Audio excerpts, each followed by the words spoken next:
Un nouvel épisode de notre série consacrée aux préparatifs de la CAN et cette fois, place à ceux qui portent les lions autrement. Au Maroc, le 12e Gaïndé s'organise déjà de Tanger à Rabat pour pousser l'équipe jusqu'au bout. Ibrahim Ndong nous plonge dans cette mobilisation. Regardez.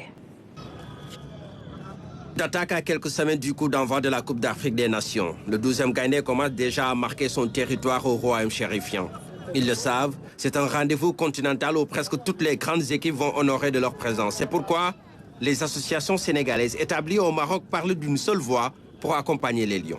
Il y a l'association Arsorem plus l'association sportive des jeunes sénégalais résidant au Maroc qui est là.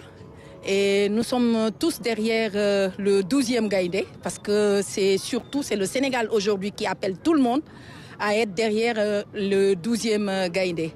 Et on est en train de se préparer pour vraiment bien mobiliser la communauté résidente ici au Maroc, à pouvoir surtout accueillir déjà les Lions le jour de leur arrivée, et aussi les 3 matchs qu'ils auront à surtout jouer à Tanger.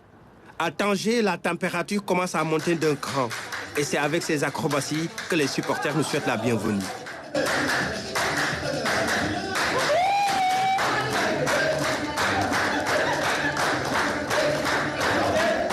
Malgré l'heure tardive, les répétitions se poursuivent. Ici, on trouve un 12e Gaïndé atypique. Supporters sénégalais et marocains forment une seule équipe. Nous préparons CAN comme nous connaissons préparer. Ici, salle de répétition. Nous nous préparons activement pour la Coupe d'Afrique. Comme vous pouvez le constater, nous sommes en pleine répétition. Le concept Sénégal-Maroc Teranga est en vogue par ici. Ambiance la xam. Nous itam fi fu mu ne ni dañu bëgg def ni Maroc Sénégal Teranga.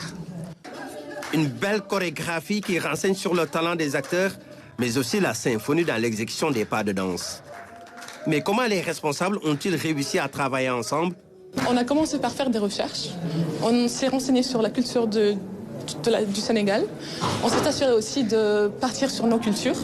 Et justement, aujourd'hui, on a rencontré Gnawa, Jbala et différentes cultures marocaines pour avoir une réunion avec eux, pour qu'on puisse un peu chorégraphier et faire en sorte qu'on puisse mélanger les 2 cultures. D'après ce qu'on sait, c'est un concept qui n'a jamais été fait jusque-là, de mélanger des cultures.